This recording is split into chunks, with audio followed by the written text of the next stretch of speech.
Hello, welcome to Show and Tell Meg. I'm Megan and I like to make things. And I have just finished the knitting of my Rose Street cardigan, which I will confess, I'm still sewing it together, but we're getting there. And I am on to the final step, which is going to be backing my button bands. And this is something that I do on every single cardigan that I make.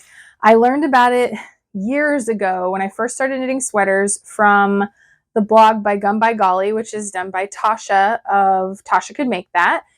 Fantastic blog post, and I was able to start doing this when I was a fairly new knitter. My second ever cardigan I did this on because I saw other people doing it and I loved the results. So what is backing your button band?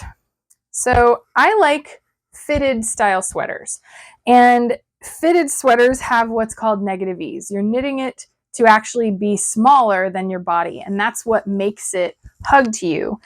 And that's all well and grand and everything. I like the look of that fit, but I find, especially certain types of yarn more than others, but it puts strain somewhere, you know? When you're wearing a fitted sweater, if your button bands are loose and floppy, it can look like you're too big for your sweater. I say it's like you're hulking out of your sweater. Everybody's seen sweaters that kind of go like this, right? Where it looks like you're too big for your buttons. And so how I avoid that is by backing the button bands. I make sure to use rayon Petersham ribbon. My very first one I ever did, I used a polyester ribbon and my stitches literally slid off. So that was very upsetting. But rayon is woven, and I take rayon Petersham ribbon and I make machine stitch buttonholes that coincide with the buttonholes that are on the front. And then I also do it on the button side. And this just gives a nice smooth appearance while you wear it. Even if you're having a bloated day or whatever, it's already technically too tight. So anything to smooth the front, I think just gives a more professional looking finish. It makes you look a little more tailored and put together, in my opinion. And does it take a decent amount of time to do? Yes. This is not some 5-minute thing. This requires a decent amount of work. So if you are interested in that, I thought, since I'm about to do it for this sweater, I would film the process and then you can see about doing it for yourself. I have adapted the original tutorial that I saw years ago to ways that I have learned, things that are important, things that I don't think are that important. And yeah, so I'm going to take you through the process of me backing this button band in hopes that you can use this for yourself. So if you're interested, let's get started. Also, I will preemptively apologize. There's going to be differences in lighting in this video. At the moment, the sun is still out. It's going down though, and I'm going to be doing this at night. So I can film this now, but my colors of things are definitely going to seem different because I don't have fancy lighting. The sun is free. I apologize for the lighting, but just stick with me. I will try to keep it as consistent as possible. Okay. So I have assembled all of my materials that I'm going to need to do this. I have my completed sweater with the button band on, very important. Notice it has buttonholes. I have rayon Petersham ribbon, and you just want to get one that is an appropriate width for your button band. And admittedly, mine is actually a smidge wide, but it's going to work just fine. I will be able to sew it in place where you're not going to be able to tell that. But rayon Petersham ribbon, a marking tool, a coordinating thread and needle, pins, and I like to use fray check. This isn't necessarily an absolute must, but it makes things a lot easier. So this, plus I also use a steam iron and a sewing machine that has an automatic buttonhole. And I almost forgot, you're going to need a seam gauge or some kind of ruler just so that you can get things all evenly marked. Also, apparently I forgot to say scissors. You're going to need scissors too. Okay, so the first step is you're going to lay out your button band. In my case, my button band angles. It's a V-neck, so the button band where the buttons go itself starts right here, and then it goes all the way down to this end. You're basically just needing to do this in the area that there are buttons. So I'm going to be able to stop right here, and I'm going to take my ribbon. I'm going to account for a little bit that I'm going to fold under like this, just so that I get a really clean edge on that bottom hem and then the top hem. So I'm going to account for that. You can either fold it under or just let it overhang a tiny bit when you measure this. And then I have not ironed this yet, so I'm making sure to pull it taut. And I'm just putting this along the area that needs backing. So my last buttonhole is right here. I'm going to account for about that much extra.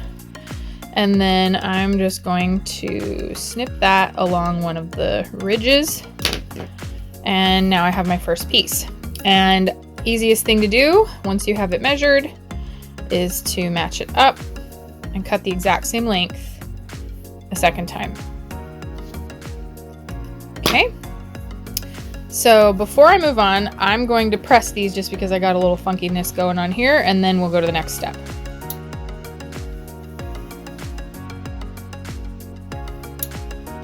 Okay, so things are nice and flat now. I got a tiny bit of fraying here, so I'm just gonna trim that little bit off. And this is where your fray check comes in, because as you can see, it will fray, it will unravel. And so fray check just makes it's super glue for the edges of seams. So I just run that all down the edge so that it has a good coating. And I do it on both sides. And I make sure to do it to both pieces of ribbon. Ooh, this guy's a little jaggedy, so I'm gonna just make sure it's all cut on the same ridge, because I am just like that. But just run the bead down. Okay, so I'm gonna let those sit and dry for a few minutes before moving on. Perfect time for a smoothie break, by the way. Okay, so now that that's dry, I'm going to take my pins, and I have my sweater facing upward right now, and I'm just gonna pin this right along the edge, and I'm gonna make sure that there's a little bit of overhang of the actual sweater when I pin it. Because if you imagine this being on the inside, if it has that tiniest bit there of the sweater showing, you're not going to see it from the other side when you wear it. So I'm just making sure everything is straight and going along. Ooh. Making sure I'm not stretching anything out.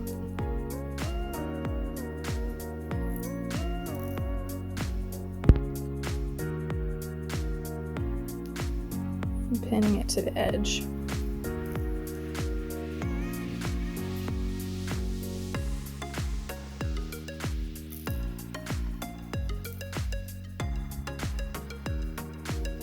Here it is going to curve just a bit, so I'm going to pin it at both angles. So I'm going to pin it once straight, and then I'm going to straighten it out and pin it this way as well, because this ribbon will curve just a little bit right there. And now I'm going to flip it to the wrong side, take my marking tool, and I'm going to go along and just make a dot. I know you can't really see that, but believe me, you'll be able to see it when you take the sweater off. And you're just making a dot in each of the buttonholes, right in the center.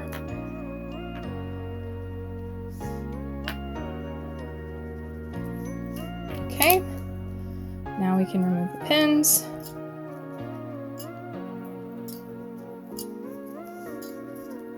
And you can easily see where each of the buttonholes needs to be.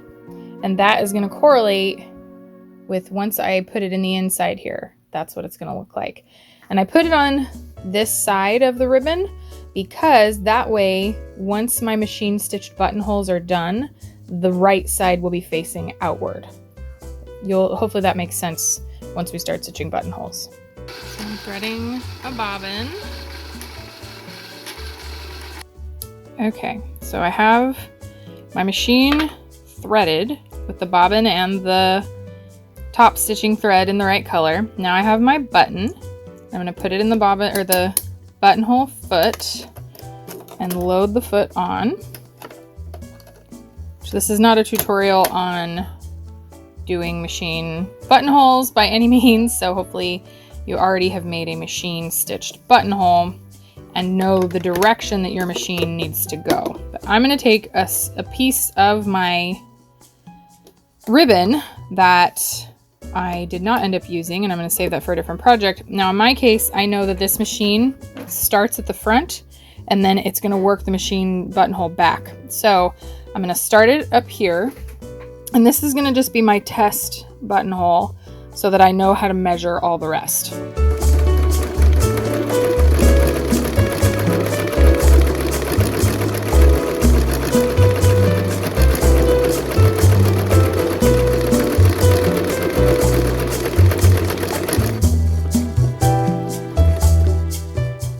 My sample buttonhole now. I can save the rest of my ribbon, but here's my sample buttonhole. And the reason that we do this is so that we can measure how long this buttonhole needs to be to fit my buttons. So I'm going to take my seam gauge and measure it. So that's right about 5/8 of an inch from the beginning of the buttonhole to the end of it. And so before I officially stitch these in my ribbon, I'm going to snip this guy open just so we can make sure I like how it's going. Normally I would use a buttonhole chisel, but just for the sake of this, it doesn't really matter. So I'm just going to take my button, shove it through there, and yeah, it goes through just fine. So the length on that is going to be fine. So I'm going to take my seam gauge. And first things first, I'm going to decide on an average distance that I want these to be. Now, if you look, they're pretty close to the same distance from the edge, but it might not be exact. And so I like to go down and see how far away from the edge this is. So that one's 3/8, not quite 3/8. That one's 3/8. So it looks like 3/8 is the most common. So we're going to make sure that each one of these is 3/8 from the edge, and I'm just going to make a line.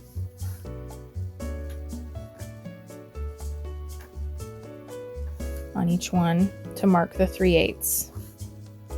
Now that the 3/8 in from the edge is marked, we're going to try to put the dot that I originally marked where the button is supposed to go, like the very center of the buttonhole. And since I'm doing 5/8 of an inch, I'm trying to do like 2.5. And I'm going to draw a line at each end, making that equidistant.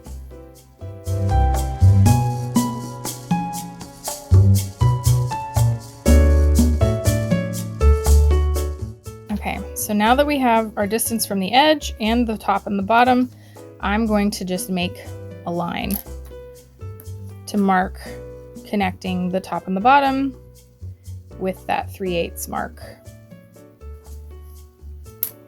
And that is how I will know where to stitch.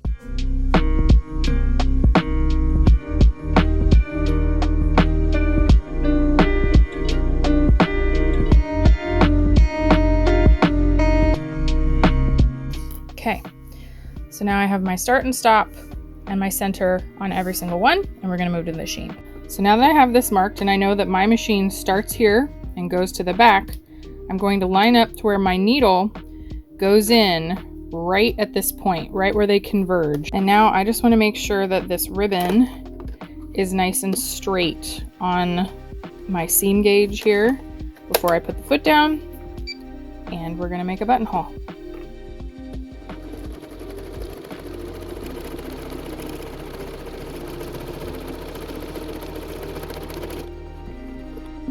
First one is done, and it looks pretty good. So I'm going to move on to the next one. And it does make it easier if you snip your threads as you go. You don't have to, but it makes just less threads to get in the way. So there's our first one. Now I'm going to move on to the second.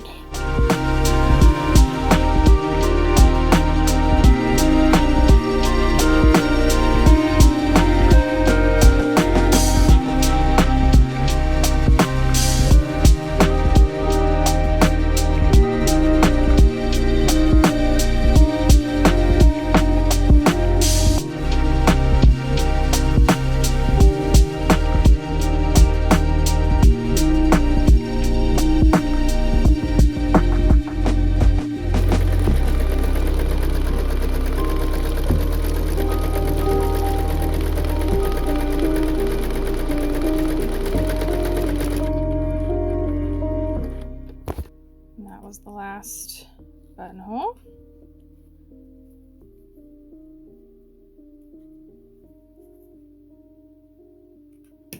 And now we're done with the machine.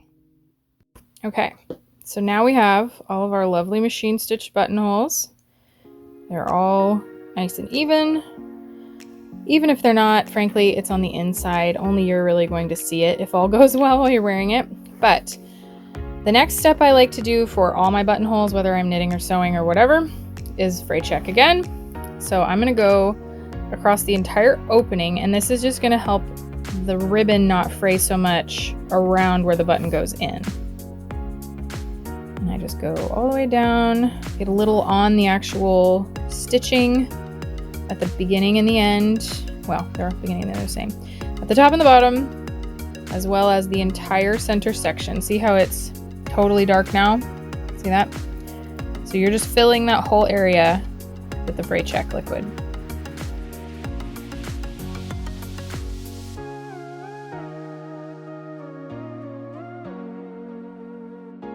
Okay, so now I'm going to really let this sit and dry. In my case, I have somewhere to go, so I can't finish this right now, but I will now have this ready to go when I am able to come back, and we will cut these open and stitch it onto the sweater. Okay, now we're going to cut these buttonholes open. I'm going to use a buttonhole chisel simply because I have one, but you can just as easily use really sharp scissors or a seam ripper or something like that. So to use the chisel, just put it on a piece of hard wood, make sure it's lined up, and then you just press right through it. And, make sure you get all the way through, and there you have it, an open buttonhole. So I'm going to do that on all of these.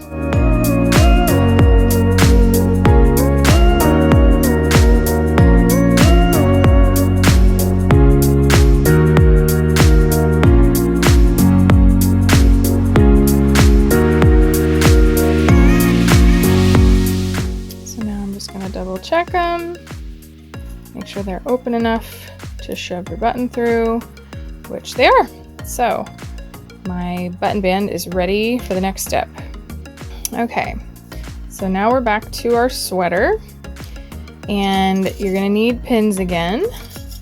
And this is where we're going to line these up with the hole that they coincide with. So like that one, it's going to go right there. So I'm going to pin it. And you're just trying to make sure that they're in the same place that they were when you initially marked these. Also keeping in mind you want this to butt right up against the edge of the knitted fabric.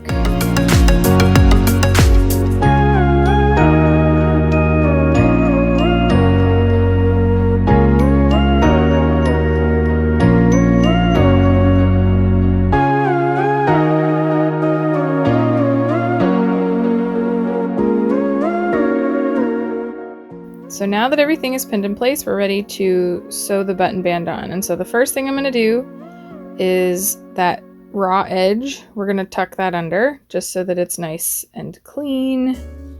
Okay, sadly I tried to start this once and I thought it was recording and it wasn't. But here we are. So I secured my thread, and then you're going to want to pay attention to the V's of the stitches. I don't know if you can see that. So you've got this part of the V and then this one angles downward. I always pick up the stitches into that angled down stitch, and that way it will ensure that my ribbon never peeks out over the edge. And I try to keep my stitches even with the wales of the Petersham weave. So I'm skipping 3, and then I always make sure to come in the middle of the 4th and then just tighten that down, which this pin is done, so we'll get that out of there. And then I pull it taut just so that it's even, but I make sure that I'm giving everything enough slack. I'm not torquing it down like that or it will scrunch. You want to make sure that it's nice and flat. I also try to make sure that the buttonhole lines up with the one on the knitted fabric as I go. And that's where you can kind of fudge things a little if you think it's going to be a little too tight or too loose. You can adjust that as you hand sew. It's kind of the glory of hand sewing, right? And this one. And it's not necessarily a fast process, but it doesn't have to be super slow either. I'm not very good at filming and doing it. I'm generally much faster than this, but this setup makes it a bit difficult.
So now that I've come to the opposite end, I'm going to do the exact same thing. I'm going to fold down the edge, which I got a little crazy on the fray check, so it's a little stiff, but I just fold that edge under so it's nice and clean and do the exact same thing.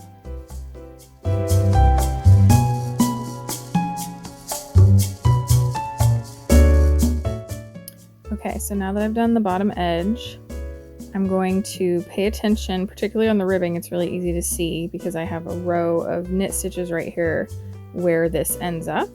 And so I'm going to use that as my guide as to where I should stitch this down the whole way across. Just keep it nice and smooth and follow along that same row of your knitting the whole way. And I'm just doing the same distance between each stitch so that it can look nice and even when it's finished.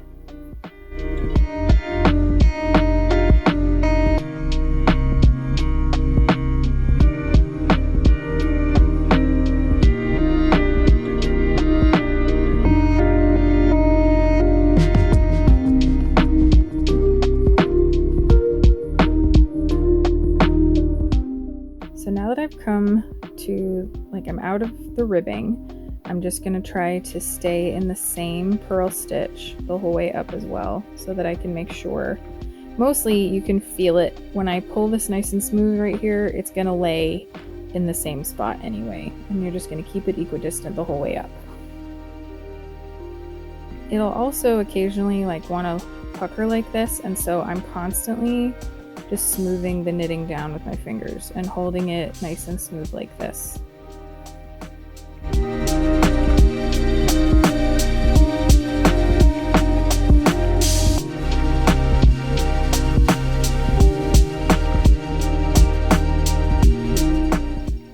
Okay, so up here is where it bends, and that's where you want to just be careful because you're not following anything straight anymore. You just want to make sure that the ribbon itself stays straight and you're just picking up the stitches that are right next to it. Just make sure you're not stretching anything. And just go same distance that you've been doing all the way up.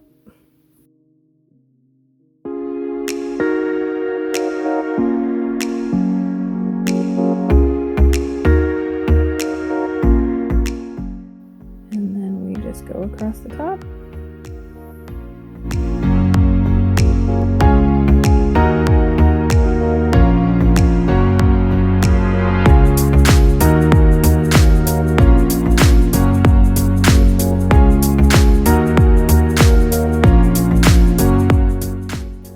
Okay, so I have my completed buttonhole band, and if you look from the front, totally invisible. You can't see it at all. Nothing is stretched out, and I was sticking my fingernails through the holes the whole time just to make sure that everything lined up so that when the buttons go on, they will go through the holes no problem. And so yeah, the inside now is nice and neat, and you do the exact same thing with the button band. Like this is the buttonhole band. You do the exact same thing on the opposite band, except it's even easier because you don't have to pay attention to where the buttonholes go, and we already measured that piece out, so it's going to be the exact same distance. The only thing to keep in mind is I will lay them out and match up the ends for that initial pinning down, because you don't want to stretch out one side more than the other. So I'm just lining this up, and then the curving point, because this is a V-neck, should happen at the same point, and that way you can just make sure that everything is going to line up nicely. So I'm going to pin on my other button band and do that side, and we'll move on to the next step. All right, we have both button bands sewn on and they match. So now I'm going to match up the ends, and this is just a real quickie pin together just to keep things even.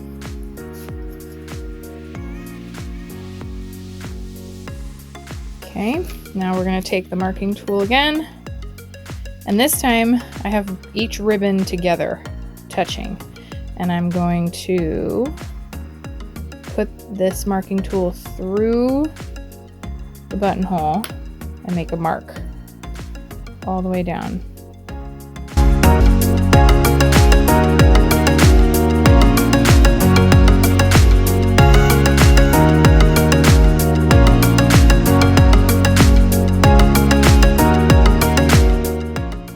Okay, so now we can unpin this, and now I have my marks where all my buttons need to go. So when you're sewing the buttons on, I like to line it up how it's going to be worn, and then like I have this dot, that's where it lines up exactly. I'm going to go a little bit in from that because buttons tend to pull a tiny bit, especially when it's a fitted sweater. So I'm going to use this as a guideline, but I'm going to put the stitching a little bit in from where that is so that I know that it's gonna, once it gets that little bit of pull, it'll stay still. All right, so I'm gonna come in here and I'm gonna secure my stitching in the ribbon. You could do it on the front too. That would be a little cleaner for sure, but this way I'm ensuring I'm getting it right where I want it. And then I'm gonna flip it to the front, make sure that I've gone straight up through the stitches. And I'm just gonna stitch my button on. And I'm going to try to keep it very neat on the inside.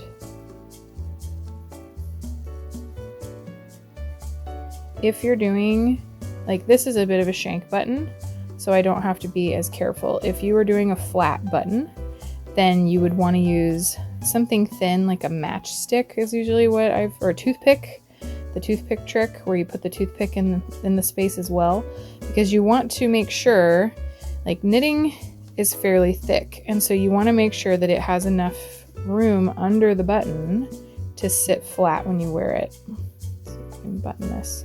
So this is pretty good. It's not like squeezing down into the fabric. It's not too tight. So this is pretty good. And since I know it's pretty good, I don't have to adjust anything for the tension. But if it is a very flat backed button, then you need to keep that in mind and give it a little extra space. And so once you've gone through the button, I go through like 3 times, but you know, each button sewer, to each their own, however many times you want to go through it. And then I like to tie mine off on the front because then it's not visible at all. I just catch those stitches, make a knot, maybe.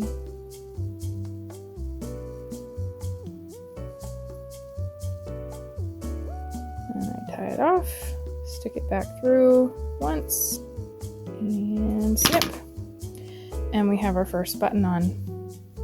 And so I'm going to do the exact same thing, come just in from where those dots are, all the way down until I have all my buttons sewn on. All right, so I have all of my buttons sewn on.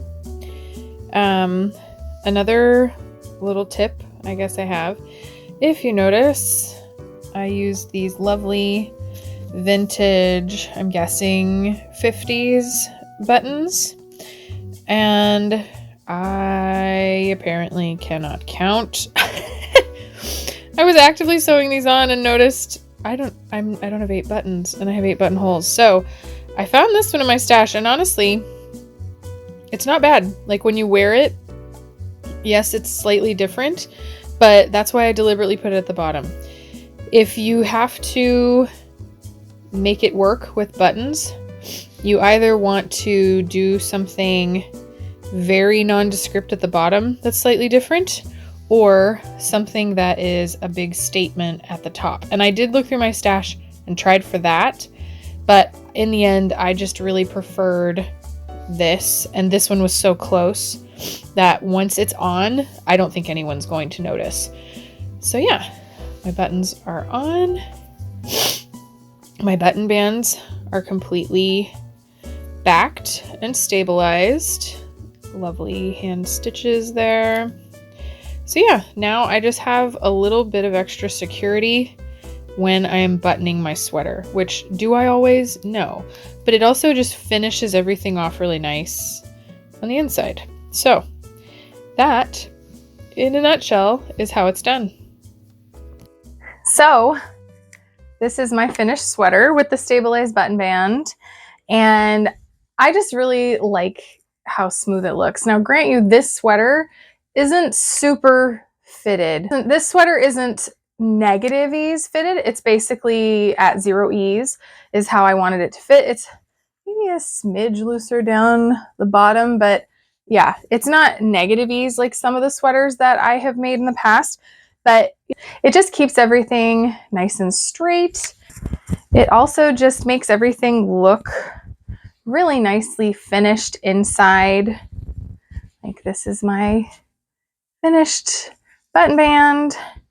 And yeah, I mean, realistically, I wear most of my sweaters undone, and so this is how it will look. And so occasionally it will flash the ribbon, but I really like that. I think that it just finishes off the inside nicely, similar to doing finishing techniques on the inside of sewing a garment, you know, like it's not something you really think about much until you're making something, and then you suddenly notice all the details that go into making something feel a little bit nicer, a little bit more hand done, even when you buy it from a store. Like if things are finished off well on the inside, it just makes it feel a little more luxurious and fancy. So why not add that element to the things that you make? So I hope very much that this tutorial made sense. It's the first one I've done for sewing or anything. So please let me know what you think, or if you have any questions, if I needed to explain anything a little more. But this is exactly how I line my button bands and stabilize them on every single hand knit sweater that I make. And I really enjoy it. I think it's a really nice touch, and I hope that you're able to try it yourself, and I hope that it works for you. And if it does, please let me know in the comments if you used this tutorial, and let me see what it is that you did. I'd love to see. So thanks very much. If you like this content, please give me a thumbs up and subscribe if you want to see more. I am always making things. So until next time, happy knitting or sewing or whatever it is that you like to do, and I hope to see you again.